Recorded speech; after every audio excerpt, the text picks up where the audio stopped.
gang stories. There is.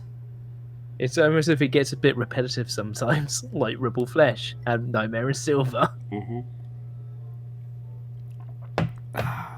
Only happens once in the Davies era. Yeah, and it's it's his last like series episode. Mm-hmm. The other ones are specials. Yes. Right. Hello, and welcome to a very special video. Aye. We are here doing an idea that's sort of a culmination of things that we've been thinking about. As you can see, in this background, we have. Well, I'll just disable the display so you can see the background. Obviously, it says every Doctor a regeneration, which, if any of you are not familiar, is a remix of EFAP, Every Frame of Pause, by the YouTuber MauLer. Callum, maybe you want to explain in more detail, because you designed this. Yeah, I designed this because I had the idea of... One day I got very bored, and because lately we've been talking EFAP. I think in a few other film reviews we've talked about them a few times, and we've been obviously got future plans for stuff. So I thought, hey, this would be a cool idea, and then I just like, let's make a fan-made sister spin-off of it with the connection to Doctor Who, and that's why I decided to do every Doctor a regeneration. I think it's quite clever. Because I think it looks cool. I think it's always very clever, very cleverly. Very clever. Especially because Capaldi is the Doctor in the D. Yeah, exactly. Capaldi's the Doctor, yeah. Yes. He has the best sort of stance. Fucking old man trying to stand and squat. But ironically, what we're going to be watching today doesn't actually have the Doctor in it. No. Because obviously a recreation of the classic Who missing story Mission to the Unknown was made by, I can't remember which university it was. I think it was Lancashire, maybe. I don't know. I've only just like from the trailer knew that this was a thing. All right. And I'm just like, this looks pretty cool. Yeah, I'm not 100% sure on which university it was, but it was made by a university, and it was commissioned. Well, not commissioned, but it was allowed to happen by the BBC, which is unbelievable. And the reason why I think, if for any of you who don't know, the reason why they've done this is because obviously it's a missing story. The only ways to watch it is either by telesnaps or the unofficial animation that was commissioned by Ian Levine, which I really like. And to me, the animated version is sort of my definitive canon original version. However, this idea to make it live action with new resources and have a sort of moving live action version of this story, I think it's really cool as well. So what we're going to be doing in this video is we're going to be reacting to it. And for context, I have seen this story before in its previous forms. However, Callum has not. No, I have not. Well, obviously, I've been doing a lot of the classic Doctor Who reactions over on my channel.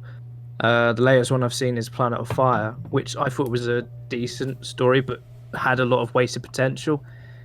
But yeah, I've been enjoying watching a lot of classic Doctor Who. I actually think it's pretty fun to watch, apart from Silver Nemesis. But I'm actually quite looking forward to this. It's like very, very old classic story as well. So in terms of William Hartnell, you've only seen An Unearthly Child and the Daleks, right? I have seen all of the Unearthly Child story and half of the Daleks. Well, I would say most of the Daleks. I think the last two parts I haven't seen. Right. But yeah. That's all you've seen of that era. Yeah. That's all I've seen of Hartnell's era. Yes. So, to put it in a bit of context, Mission to the Unknown is the second story from Season 3. It takes place after Galaxy 4 and before the Mythmakers. However, its function is a prequel to the Daleks' master plan. And the way I can relate this is it's almost like, in some ways, it's almost like how The Long Game is a prequel to Bad Wolf Parting of the Ways. In the sense that they connect, yet it takes place earlier in the series than the other story. but it is a very unique story in the sense that it's 25 minutes long. It does not feature the Doctor, the TARDIS, or any companions. And it's really interesting choice that they made to do it that way. So it's quite a unique story in the sense that it's the shortest one, and it's very stripped back from all regular elements. So quite a risk at the time, honestly. But I think that's maybe why they decided to only make it one episode. Yeah, not multiple stories, because I think with 25 minutes, a nice prequel to lead you into a big story is actually a pretty decent concept. It's all about the execution. So I'm about to find out whether they executed it well enough. Well, it's kind of unfortunate that you won't really know the original execution. Yeah. Because I don't know, it's highly unlikely we'll ever see the original visuals of how it was shot. But I think based on this recreation, you can probably get a grasp of the script. Yeah, you can get a feel for what the intentions were, I would say, and sort of get a sort of grip on that. Because the one thing that I'm concerned about with this is obviously based on the trailers, I've seen that the production is very much same as original, which I really enjoy. I think they've made it pretty accurate. However, I'm a bit concerned about the actors in it because they are students. And they are a lot younger than the characters ought to be. Characters are meant to be young, but not too young. They're meant to be and even if they were young, the original characters were from the 1960s, so they have a different culture to their youth than we do. So it may feel a little bit jarring. However, I have faith that these fans have done a good job. And maybe I'll be surprised. Who knows? It may be surprised. Maybe it's better than the original, or at least has better acting. We don't know. Yeah, well, I mean, the original's acting I think is pretty solid, so we'll have to see. But the one thing that I'm very excited for you to see is just how accurate some of the costumes are, because this Mission to the Unknown has got a very creative visual style. So we'll see that. But before we get into the reaction, patreon.com/GenesisAvengersOnly if you'd like to contribute to the channel. We have certain tiers that allow things like exclusive access, early access, and requesting videos for us to do. Twitter.com/GenesisAvengersOnly if you'd like to get in contact with us or see what we're talking about. That's always fun. But apart from that, I think it's about time we crack into this Mission to the Unknown. There we go. Here we go. Classic. Deep within the forest.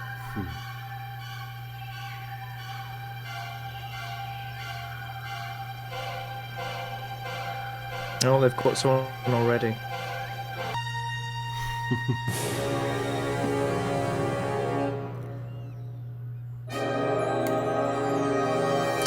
Good old Terry Nation. Well, how's it going? It's slow. Flare-back melts. How's it going? Solid blocks of titanium. So far, it does really feel like a classic episode. We'll miss the rendezvous with the freighter, Yeah. If we're not the pickup orbit, they won't wait. We'll make it. If you told me this was an actual doing the best I can. BBC production episode, I would totally believe it. The only thing is, the audio quality's too good. Yeah, that's the only thing. You can hear him very clearly. But it definitely looks like it. It definitely looks like it.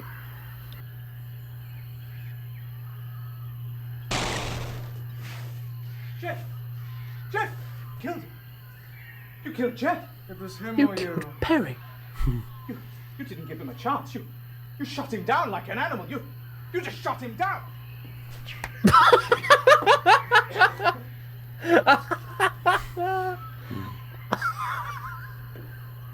I don't know why that made me laugh so hard. He was infected. You killed him like an animal. I mean, he was about to shoot you in the back of the head. He didn't know that.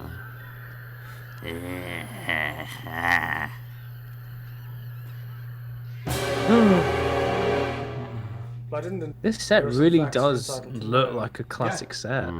Jeff They've Garvey's done a dead. really good job of it. The Daleks invaded Earth 1,000 years ago. That's right. And many They more have been times active in after our that. galaxy for some time now, but that what he described was a Dalek spaceship. Undead. His movies kind of remind me of like the Terminator.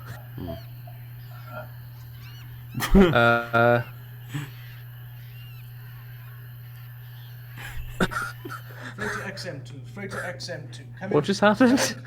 He just grew that out of his skin. Make it work. Let's go. That's like Mark of the Rani when that guy turns into a tree. I know what I'm doing. All right. That's what that is. Ugh. That's its heartbeat. Ugh.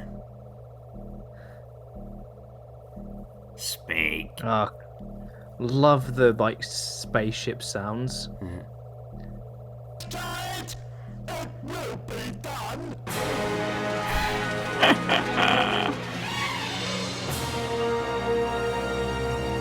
You would make a good Dalek.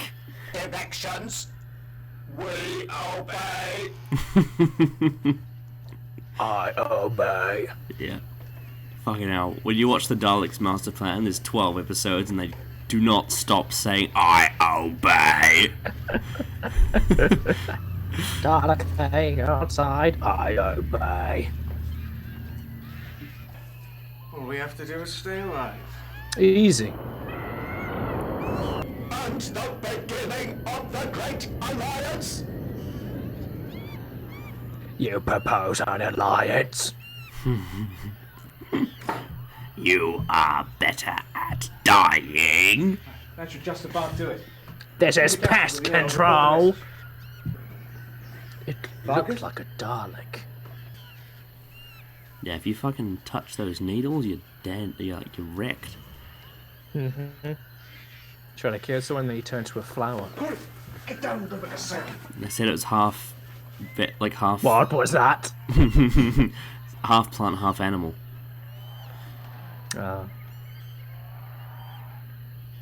It's a hybrid.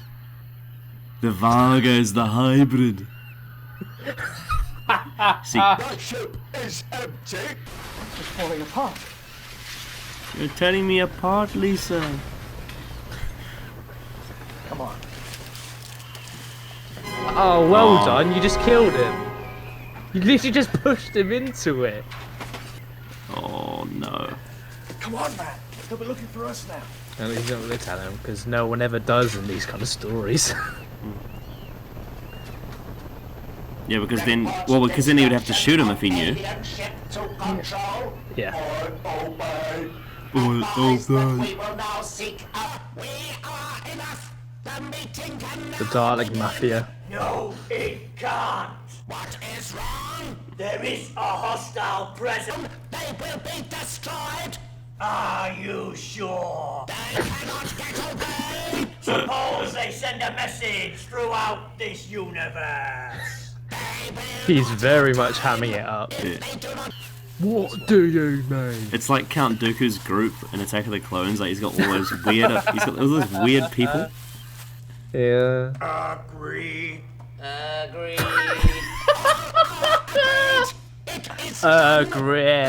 Great powers of the outer galaxies are one.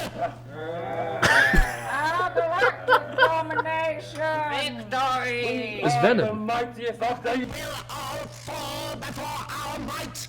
But the first of them will be us. No, that's where I live. He's not looking too good. Well, there's His hand's like dissolving. your diagnosis. We've got to get this... Ah, shit.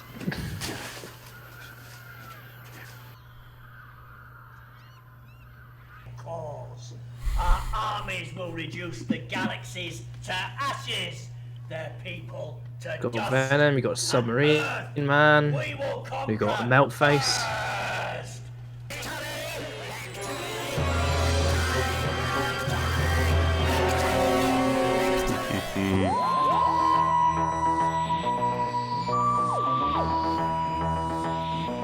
There it is. Oh, yes. Nicholas Briggs, that's the Daleks. Nicholas Briggs. I'm glad he actually did the Daleks, that was fun. Yeah.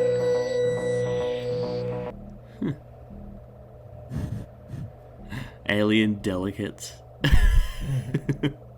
Jodie Whittaker. Gil. Peter Purvis. There All you the go. all the cast of current Who. Special thanks to them. Big help they were. Oh. The Daleks. Okay then. So, your initial thoughts on the story Mission to the Unknown? That was actually pretty cool. That was a nice 25 minutes, I would say. For like a recreation of an episode that was lost, I would say that was actually I think that was actually really good. Like, I think we mentioned like the set design of the whole thing and sort of the direction. It felt like an actual Doctor Who episode from the 60s. Like, it was that good, I would say. Yeah, I'm really pleased with that.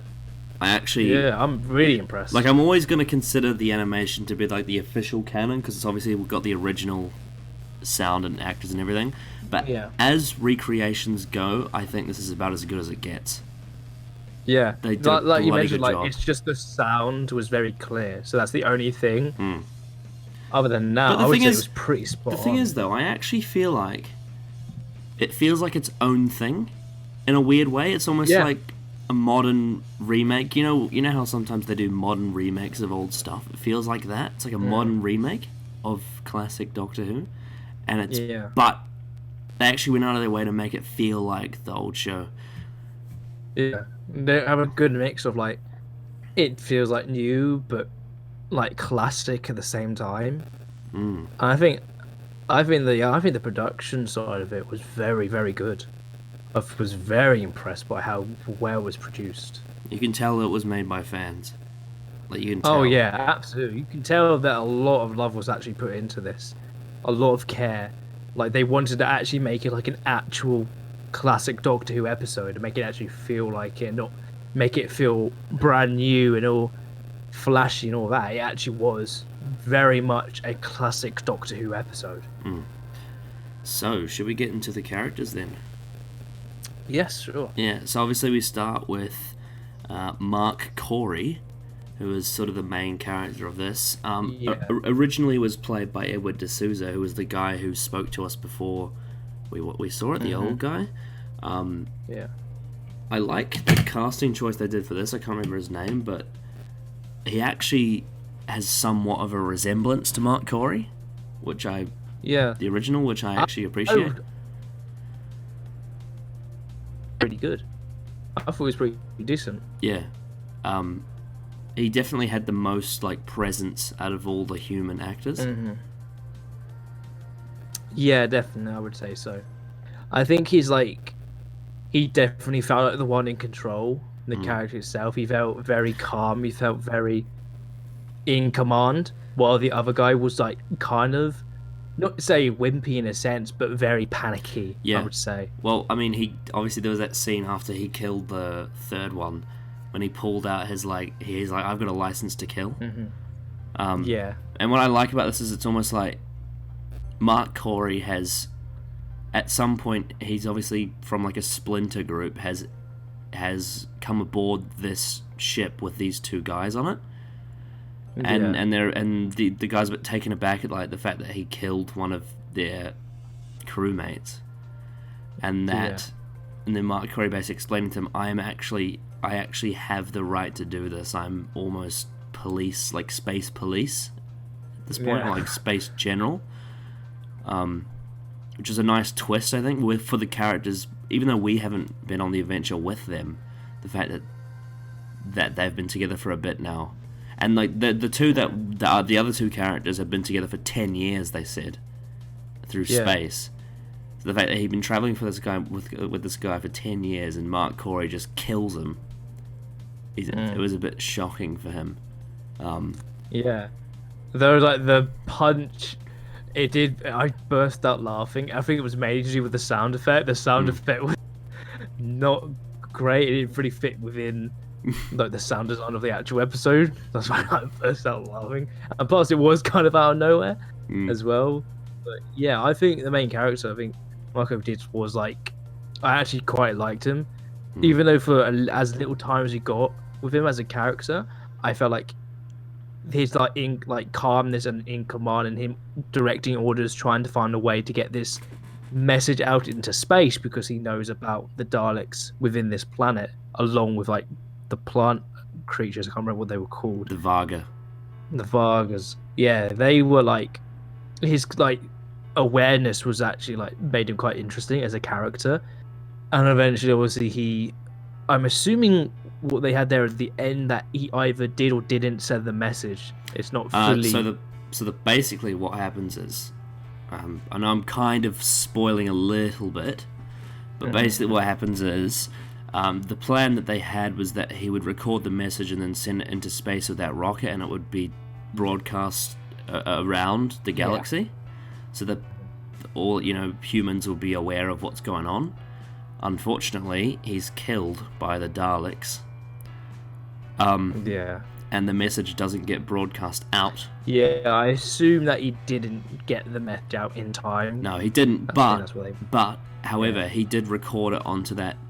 And funnily enough, 1,000 years in the future, they've still got tape decks. We don't even use tapes now. It's only been a couple of decades. Yeah, but he recorded it on his tape deck. Maybe the reason why they do that is because if it was a digital recorder, then the Daleks could track it. But because it's analog, maybe that's part of it. Yeah. So they made sure that they can record it on something that's untrackable, and then they send it into space with a digital transfer. That would make sense to me.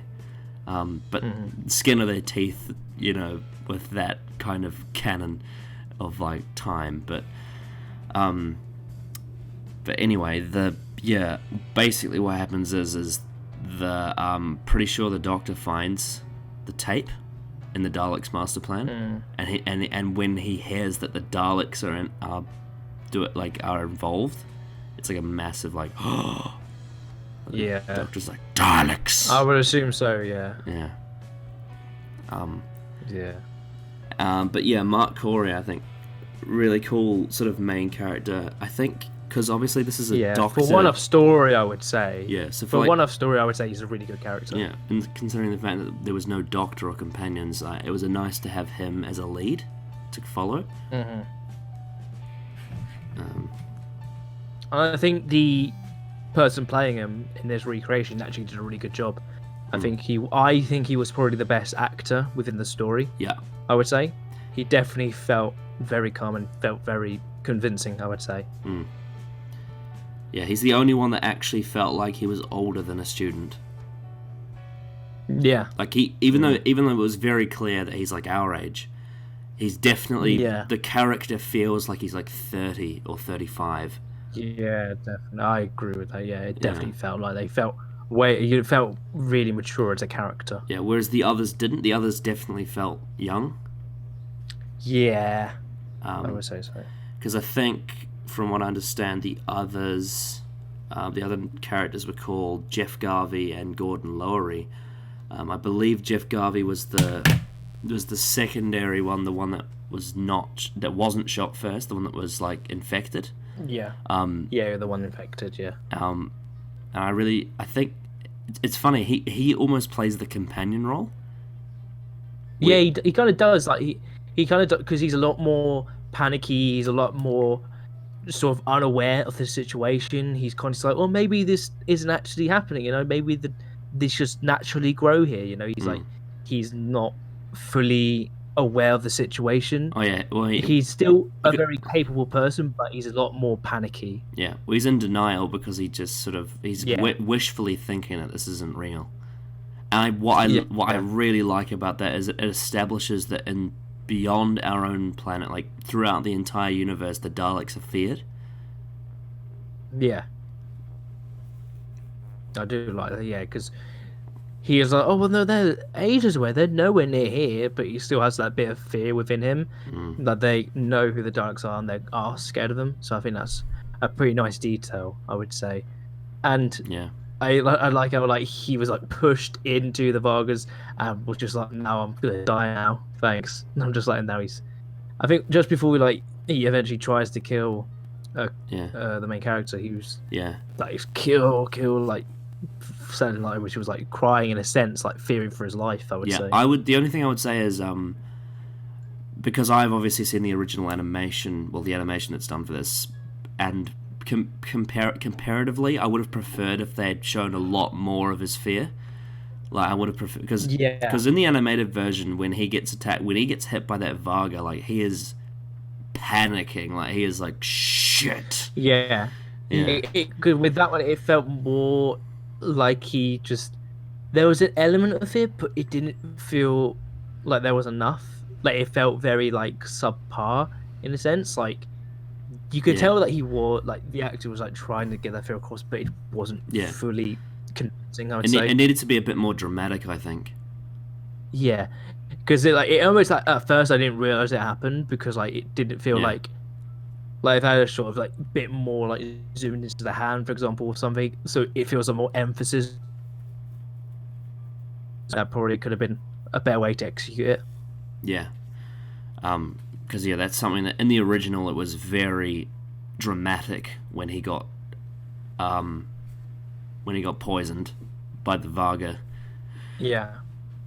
But yeah, I mean, but in contrast to that, one thing I really do like is when he starts saying the phrases that the first one was saying when he was infected, and he's like, kill. Yeah. But the way he's saying it is so kind. It's weird. It's such a weird contrast. Yeah. And he's like the first person we saw at the beginning of the episode was like, I must kill.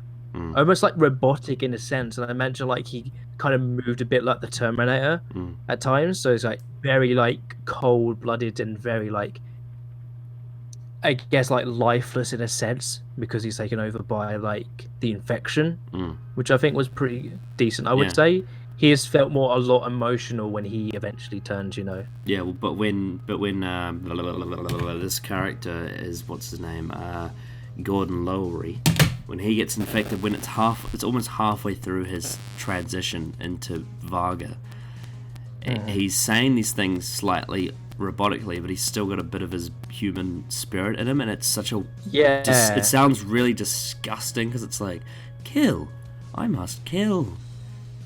I must. Almost he sounds cheerful about it. It's so weird. Yeah.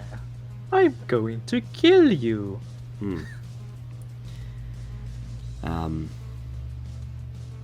Sorry, Jeff Garvey was the name. Gordon Lowry was the one at the start that was already infected. Right. But I think it was really smart that they started with someone that had already been infected to establish it.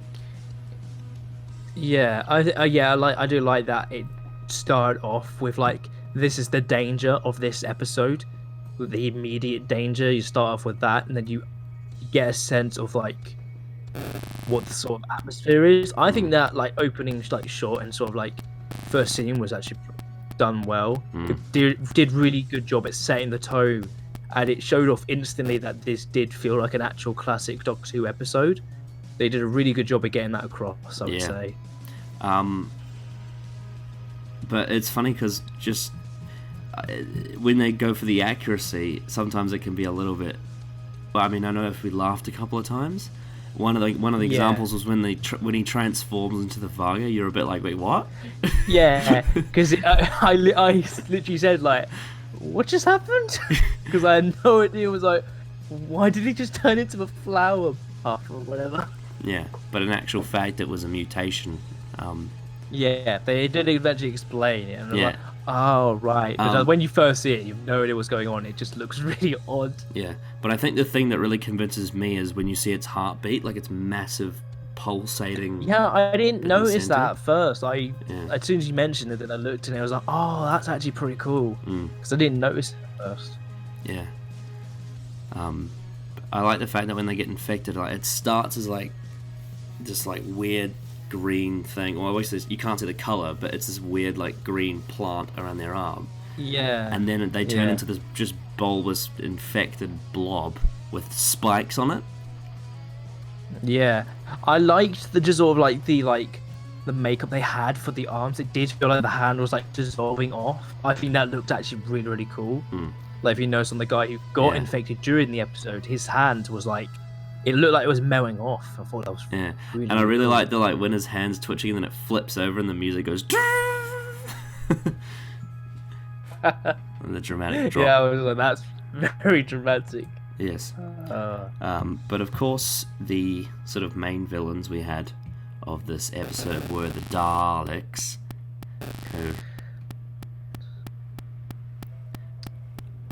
Yeah, I really like the Daleks in it. It did feel like classic Daleks, which I really, really liked.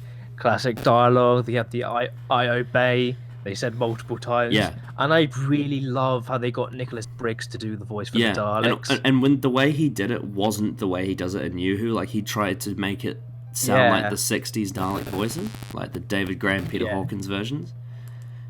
Yeah, there's a definitely a difference between the like inflation in the voices between New Who and Classic Who, Well, and New- Nicholas Briggs did a really great job at the Classic Who voices. The Classic Who Daleks are a lot more robotic in their voice. Yeah. It's quite sort of direct, whereas the New Who ones are very sassy and like almost flamboyant. Yeah, I agree with that. Yeah, I would say so. It's like there's much more inflation. It's a lot more like there's like a big presence about their voice. It's like very beaty, you know. What do you think about Dalek sick? Yes. Yeah. Whereas these on I just love that scene. I love that scene so much when they just he turns like he's turning over his shoulder.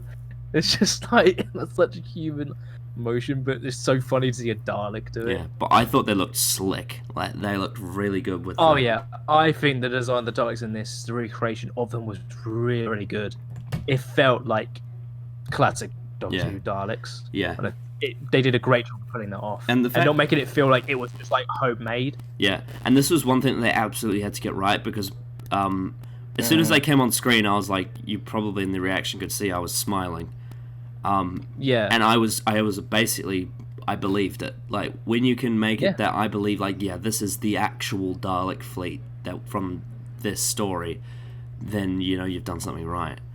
And I absolutely believed that it was the Daleks. Oh, 100%. They did a fantastic job with the Daleks.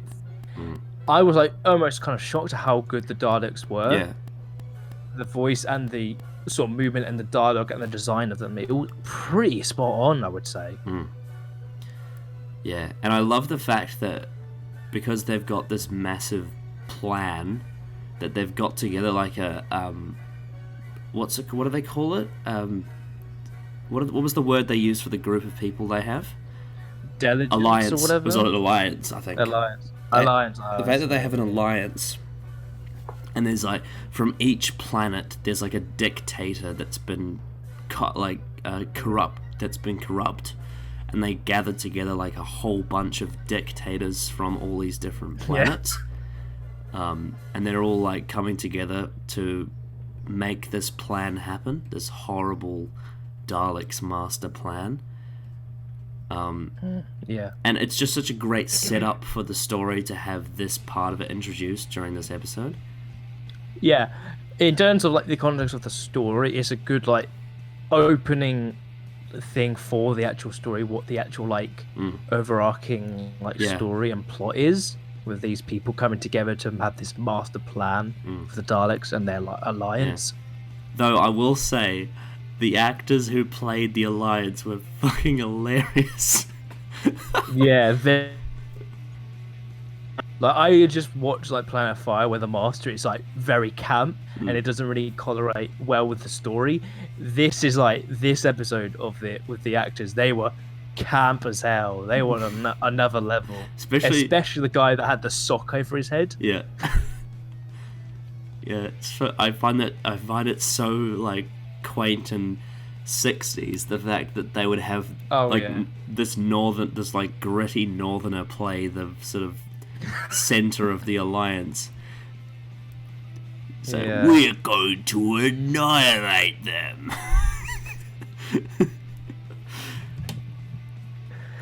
It definitely was I would say critically it was some of the weakest acting of the story of the episode. Yeah, I would say, and it did sort of like not distract from the tone, but it was a bit off compared to the rest of it. I think it was comparatively to the original versions, there was a bit more of a wink to the camera with it. Like it was almost like they were having fun playing it, rather than the first one. Like the original versions of those Alliance characters this was their job, you know, and they were taking it quite seriously.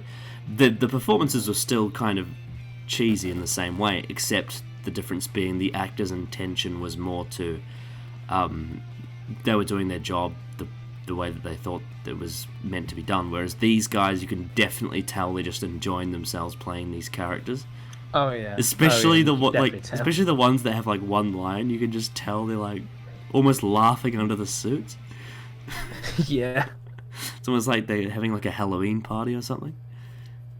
Yeah. But in terms of... it did feel like that, yeah. Yeah, but in terms of design, they absolutely got it exactly the same way that the original designs were. And that was excellent. Whole bunch of different species all in one room. Yeah, though I will say the modern... I mean, obviously they did use old-style cameras, but the fact that there's no flaws to the actual production itself, the fact that it's so crisp and clean, it actually it exposes the edges of the costumes a bit. Whereas because the original footage was so grainy, it was harder to tell that it was made of, like, paper mache. But, you know, that's sort of part of the charm, I think. Oh, yeah, definitely. Yeah. But in terms of how this episode relates to the plot, I think it's fantastic. Like, this is a brilliantly written piece of television, I think. Like, Terry Nation, you know, at his best, in his peak. Yeah, I did really like the dialogue. I really did. I think it was really, really good.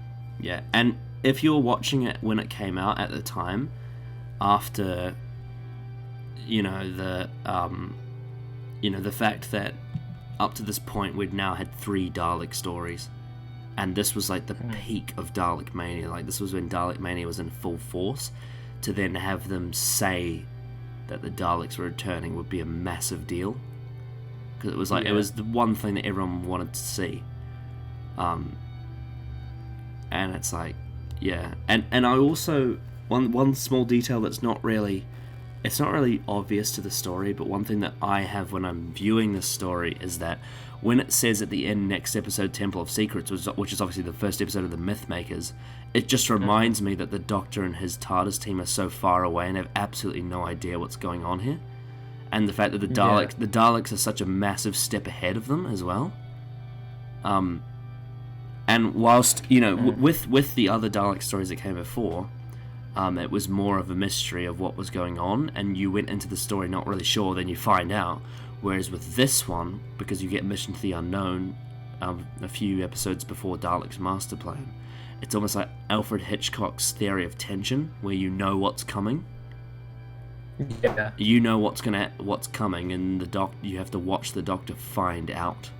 Yeah, so you learn that, you know, and then you see the characters learn as they go. Yeah, and also the fact, I think this episode would have been a massive deal for like the ratings, because it would have been like the Daleks are coming, and it would have been all over the newspapers, like the Daleks are coming this season.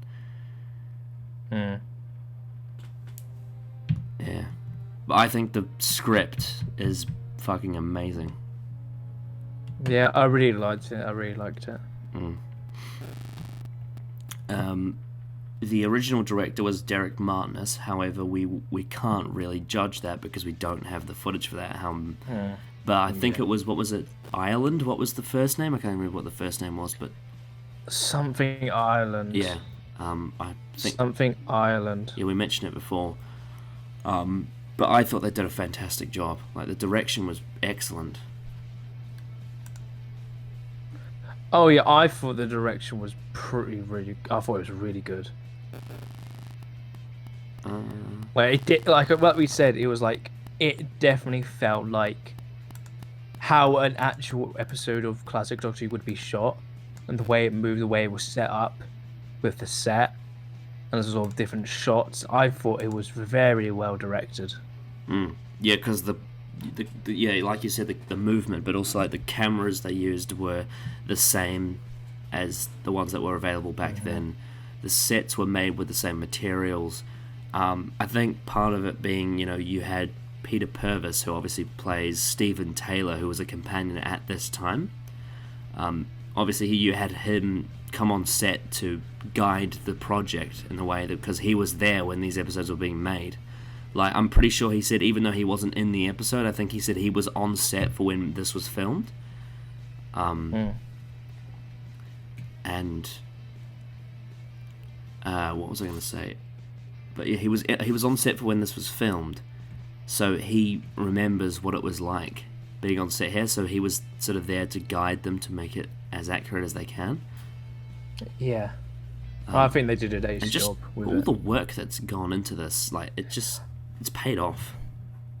Yeah, like doing, like, for example, with that spaceship they were in, I mentioned like the set design of that was brilliant because it actually felt like what an actual set from that era would actually be.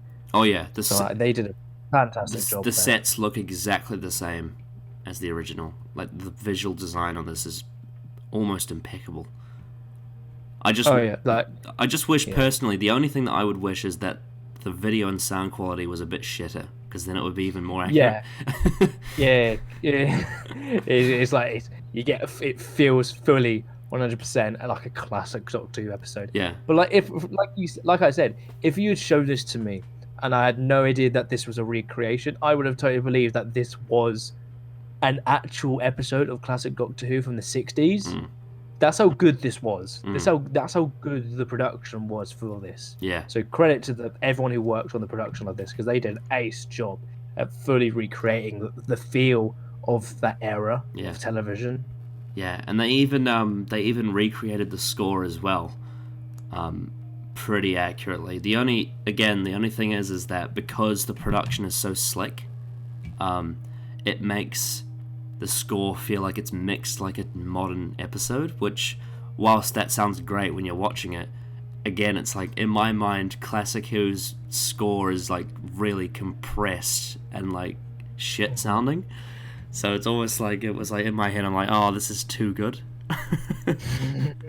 It's too good, it needs to be shitter. Yeah. But the actual composition of recreating this score was excellent. Sounded exactly like a 60s score.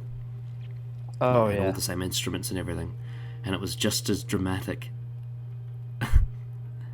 Yeah, it was very dramatic at times. Dun-dun. It's very 60s. But yes. So, anything else we want to say about the writing, direction, or music before we move on to the trivia? I just think that it was all amazingly recreated. We've mentioned a lot. It does absolutely feel like a classic Doctor Who episode. They did a fantastic job. Absolutely amazing job. The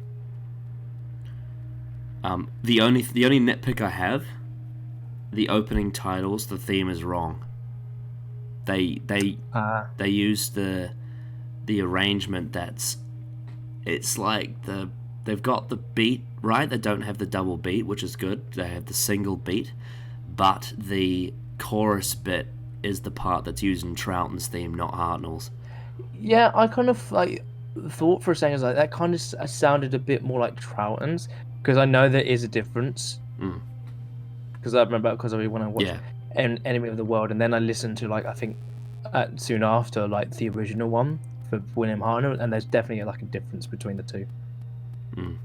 But no, yeah, they used the wrong theme, but it's fine. It's just a nitpick, really. I just it's something you could easily fix as well. It's quite annoying. Yeah. But yes. So should we get into the trivia then for the story? Yep. So, when Laurie uses a screwdriver, I was thinking, like in hindsight, like whenever someone says screwdriver in Doctor Who, you think of something else. Yeah, I was thinking of that too. When he said screwdriver, I was tempted to say, "Is it not a Sonic? Is it?" Yeah, but obviously the sonic screwdriver wasn't a thing then. Oh yeah. What Doctor was the first one to use a Sonic Troughton. screwdriver? Was it Baker? It was Troughton. Oh, Troughton. Yeah. Yeah.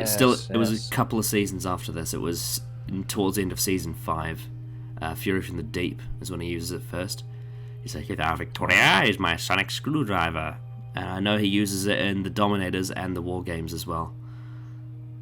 But it's not predominantly used, because like when Troughton had it, it was like a silver pen. It was very basic. But once you get to Pertwee, that's when the sonic becomes a big thing. I think out of all the classic Doctors, Pertwee's the one that uses it the most. Yeah, because I know that Baker does use it a little bit, but not as much. And then the Sonic gets killed in Davison's first season. Yeah. But then obviously it comes back for New Who, and it's at this point it's absolutely abused, especially with like Matt Smith and Jodie Whittaker. Oh, absolutely, with Jodie and Matt, 100%. Yeah. Power of 3. But yeah, I thought of the Sonic when I heard that. I love that. One of the very few things they got right with the first Doctor in Twice Upon a Time was when he says, what did he say? He's like, "What is this contraption?" Like he sees the sonic screwdriver. He's like, "What is that?" And he says the same thing with like the sonic sunglasses as well. Mm-hmm. Take those off and look at it like a scientist. It weirdly, on this page that I'm on TARDIS Wikia, William Hartnell is credited for this episode, even though he's not in it. Yeah, I remember like they said that he was credited even though he's not actually in the episode itself. I'm not sure why. So, in the last 500 years, the Daleks have gained control of over 70 planets in the 9th galactic system and 40 more in the constellation of Myros. Both areas are located millions of light years away from Mudder's spiral. And the Daleks use a seismic detector. This episode came about because Verity Lambert, who was the producer at the time, wanted to give the cast regulars an extra week's holiday between the second and third production blocks, extending their break from 5 weeks to 6, and so it was decided to make the final episode in Serial T a one-off story, introducing elements of the forthcoming story without including any of the regular actors. And also, this was the final story that Verity Lambert produced, because after this it went to John Wiles.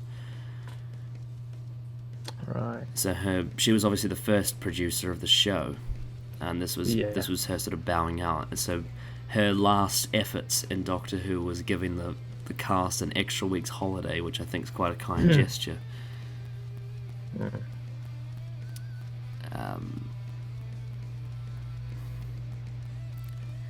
William Hartnell is still credited on screen because his contract specified that he would be credited for every episode, even those in which he appeared on either reprise or did not feature at all. However, Peter Purves and Maureen O'Brien don't have that because their contracts did not guarantee an automatic credit.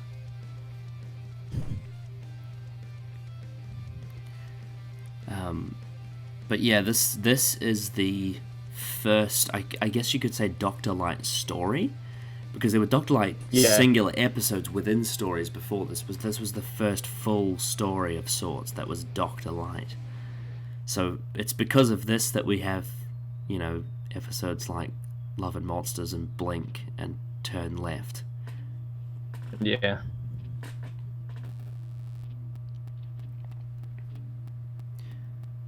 The episode was made by the same production team as the previous 4-parter Galaxy 4. It was essentially treated as if it was a 5th installment.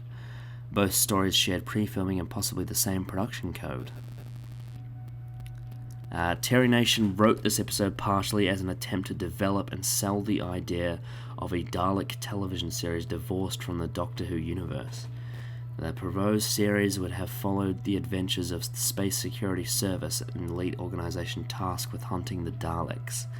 This approach can be seen in short stories from the books from the time, and there was an unmade pilot called The Destroyers that was written, but the concept was never sold. However, The Destroyers was later produced as an audio play for Big Finish.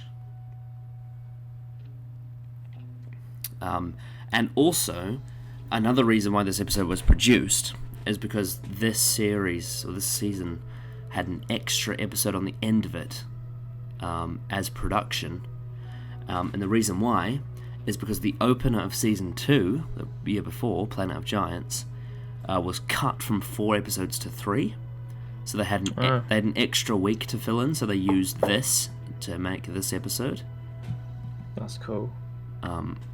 So the only reason this episode even exists is because Verity Lambert decided that Planet of Giants was too long and cut it down to 3 parts.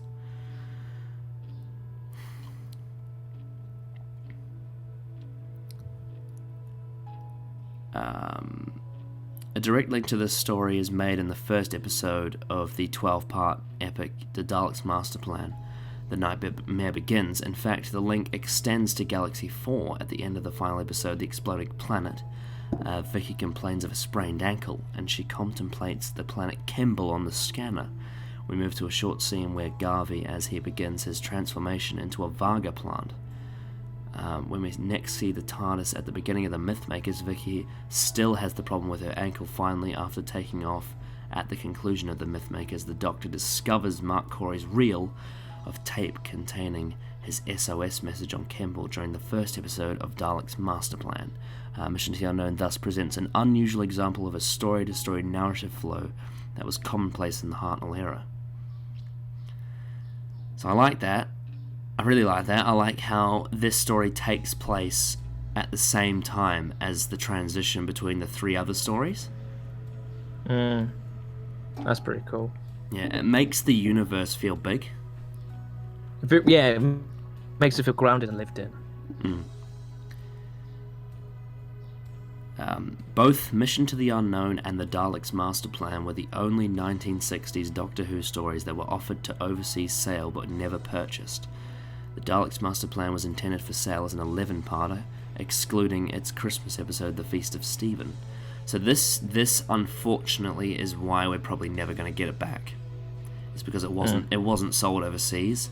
There were only 2 copies made. So there was the British version, and there was a copy of Daleks Master Plan that was sold to Australia but never broadcast. So it's absolutely highly unlikely we'll ever get it back, which is unfortunate.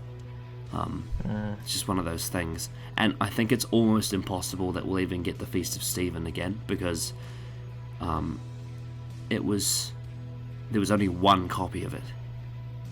Like, there was only 1 copy of the episode made, and it was destroyed, so it's literally impossible unless someone filmed it on their TV screen, which is, again, 1965 or 6, this broadcast. It's damn near impossible.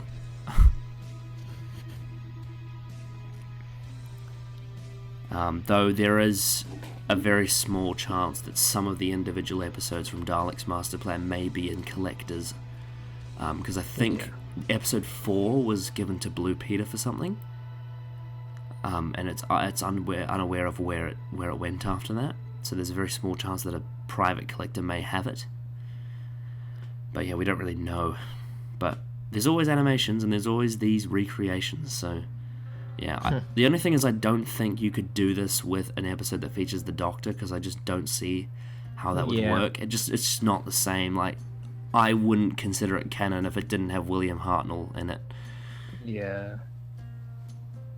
And like, even though I do like Richard Hurndall and David Bradley as actors. Like, for me, William Hartnell is the definitive First Doctor, and you just can't mimic his performance. It's so unique.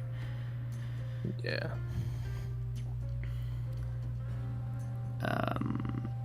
This is one of the 3 missing 60s stories, the other 2 being Marco Polo and the Massacre, which exist only as audio recordings, and not one frame of footage known to survive. That's pretty sad. Yeah. According to John Peel's childhood recollection, this episode was transmitted without opening titles. However, the audio recording of the story at the time of broadcast includes the title music, proving this case to be a misremembering. Interesting. In a Q&A session during the filming of the Lancashire's remake, which is the one we watched, Edward D'Souza stated that when they shot the original episode, none of us thought that it would mean anything at all. It was just another episode of Doctor Who. It didn't really impinge on us that at the time it wasn't much more than a week's work. He also remarked that he watched the original episode with the son sitting on his knee, and that when it came to the moment that the Daleks zapped me, he stiffened and spun around to make sure I was still alive.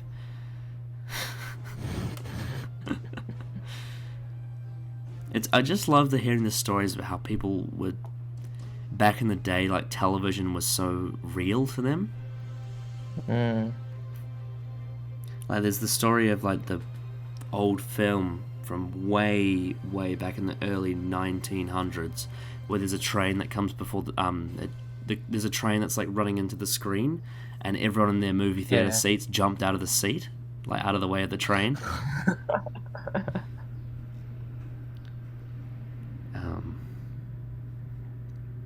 The alien delegate scene in the Daleks HQ on Campbell return in the Daleks master plan, but they're recast with some makeup and costume changes with a notably different lineup, including some speaking characters, leading to some confusion over which is which.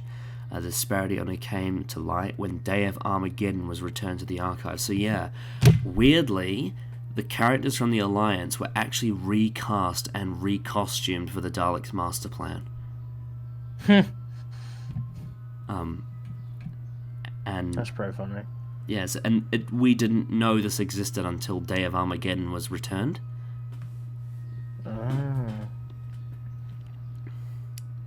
Mark Corey was conceived by Terry Nation as a space-age James Bond. I suppose that sort of makes sense. The alien delegate Zephon was deleted from the script, presumably due to financial concerns. Yeah, that sounds about right. So apparently there was supposed to be another part of the Alliance as well. Oh. In the original script, the Varga were plants, were a natural indigenous form of life. When the planet of setting was changed to Kemble, they became creations of the Daleks.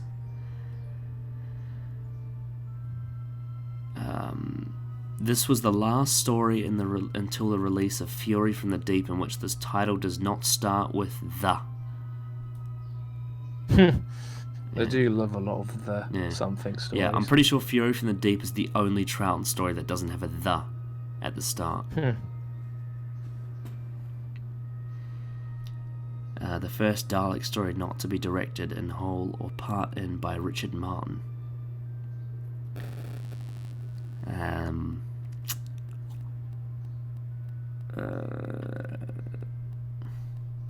According to the publicity material from the BBC, the names of the 6 representatives are also names of the planets they represent. Interesting.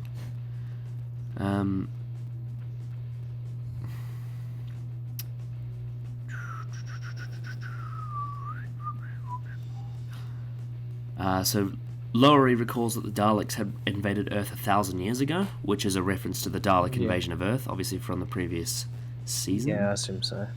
So that's some good continuity. And like, it's not like anyone would not know that, because it was a very famous story at the time. Yeah.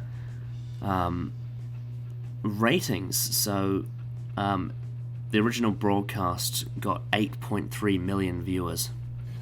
Jeez. which interestingly is actually like it is a lot, but comparatively to season 2 is actually not as much as you'd think.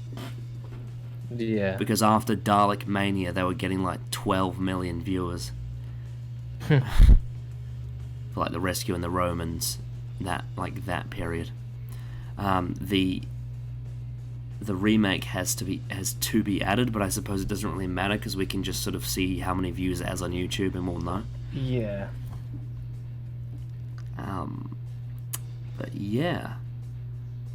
So that's all the trivia about Mission to the Unknown. So I suppose all that's left is for you to give a conclusion and a rating out of 10 for the story. This recreation was damn near perfect, I would say. It's like crazy how to the point, like how close this is to an actual episode of classic Doctor Who from the 60s. Like the colouring, the direction, the design, the props, all that, it all looks so good. And the story itself was actually pretty interesting. Like the main character I really, really liked. The Daleks I thought were really, really cool. And I would say if I had seen the whole story and I look back on this, I would probably say that this is a really good like setup for the rest of the story, and it's a nice little different sort of like take on like how to do a part 1 in a sense for a whole story. I was back then. So I'm going to give this a 9 out of 10 because I think the story was very, very interesting and I liked it. Plus the actual recreation of this to make it feel like an actual classic Doctor Who episode was very, very good. Like I was very impressed. So I think a good 9 out of 10 is really good. The only things I have is that, like you said, the sound was very, very clear. And a few acting hiccups here and there, I would say, is what brought it down just a tad. But that due to the recreation, there's a lot of these are uni students, then that's always going to be the case. But I still think this is a very, very good recreation, and story itself, I would say 9 out of 10.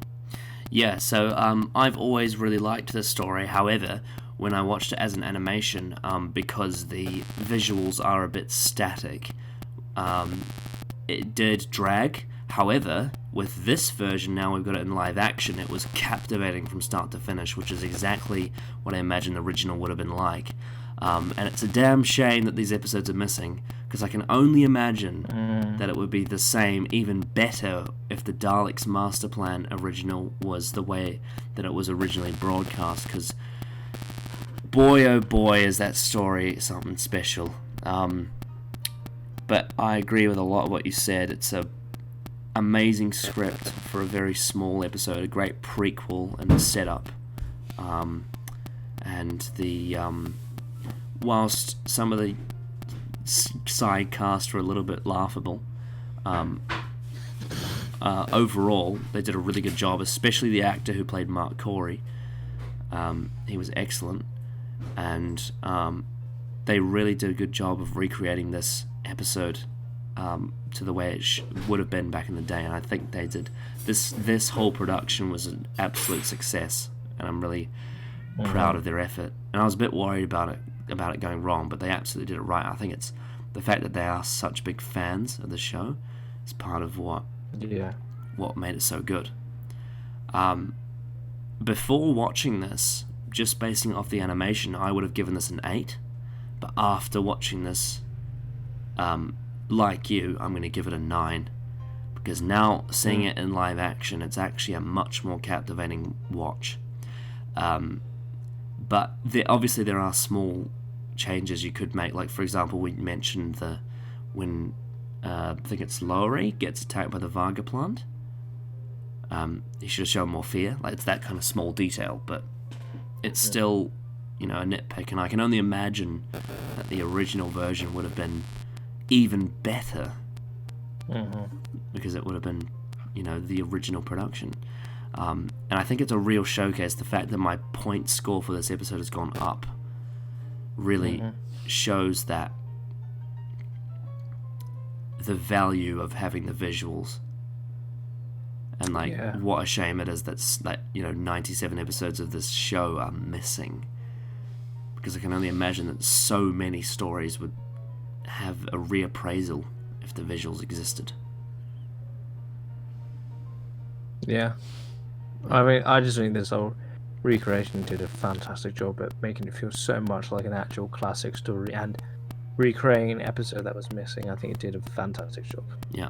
Now, whilst we've been recording this, they have uploaded a making of for this, so I think we should watch that as well. Yes. Right. So can you quickly find that for us? Yes. But yeah, 9 out of 10 for a 25-minute episode. That's pretty impressive. But I mean, it's really a showcase. Just Terry Nation was in his absolute stride at this point.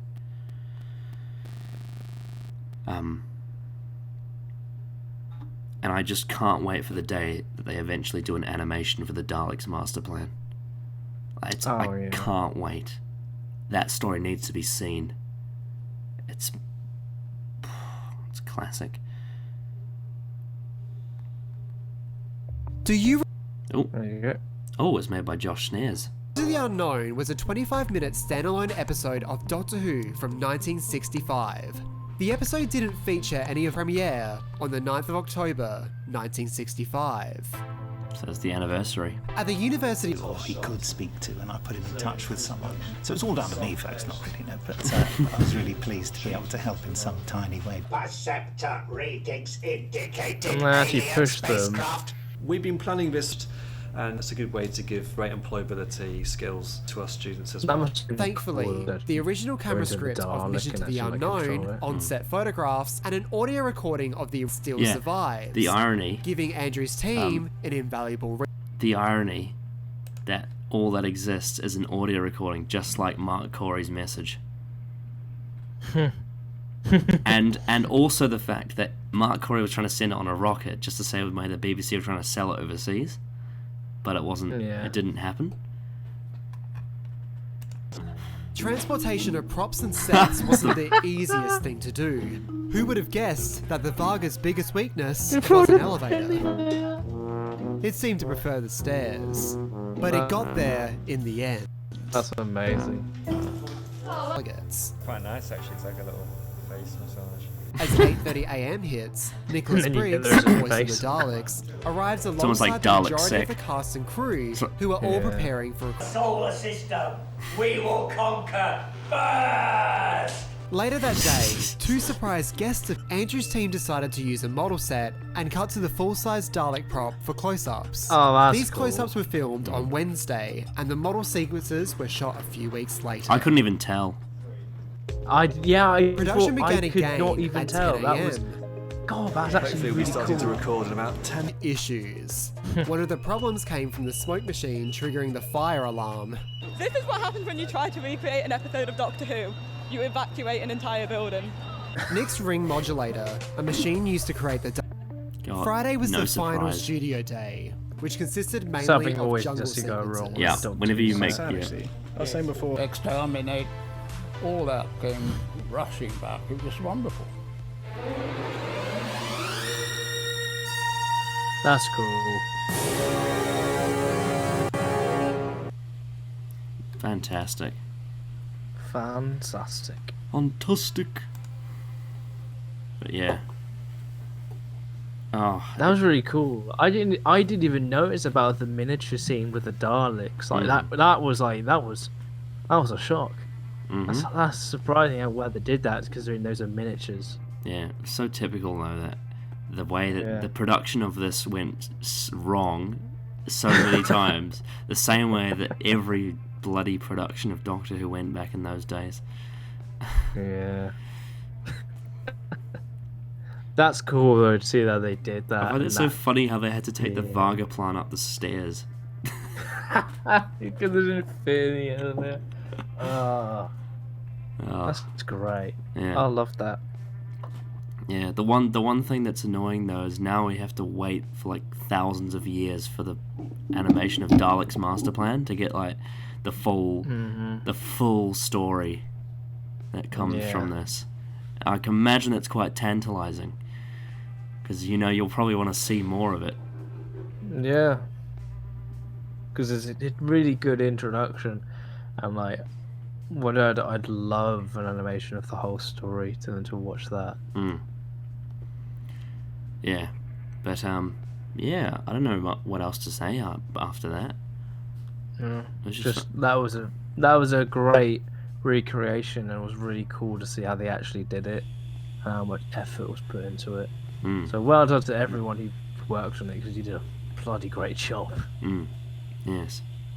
So yeah, you guys let us know what you thought of it, and what you think of this every Doctor a Regeneration format that we very obviously didn't steal from MauLer. Oh no, this is all from my creation. This is my creation. But yeah, but we're sort of doing it almost like a tribute, really. Oh yeah, it's a fan-made like sister spin-off is what I would say it is. Yeah. And if if MauLer, for whatever reason, if you watch this, for just this random reaction to a recreation of a classic Doctor Who story. Yeah, and you see this EDAR background, maybe you should consider start doing Doctor Who videos so we don't have to do it for you. Is that a threat? Rags, I think it's a threat. But no, it's I think it's pretty cool. But yeah, if you like this style of video, like sort of where you've got a bunch of guests watching it with this exact template background, but for other stuff like more mainstream topics, like Marvel or Game of Thrones or Star Wars or whatever, go check out MauLer, MauLer, because they have a podcast called EFAP. It's also on a sort of side channel, I guess you could say, MooLer. Yeah. Where they because it's podcast side channel stuff. Yeah, MooLer, like a cow's noise. The EFAP podcast is a favorite of ours, and I think this EDAR design is a nice tribute to that. Yeah. But yeah, I think it's pretty cool. But yeah, with that said, I suppose that's all we got to say about Mission to the Unknown. Yeah. Just a fantastic recreation to a excellent little prequel. And it pains me that we can't just go and watch the Daleks master plan straight away. Because that would be bloody amazing. Yeah. But until we get through that, over that hump, it'll be nice anticipating, waiting for it. But yeah, anything else you want to say before we finish the video? No? Cool. So we'll see you all next time for whatever comes next.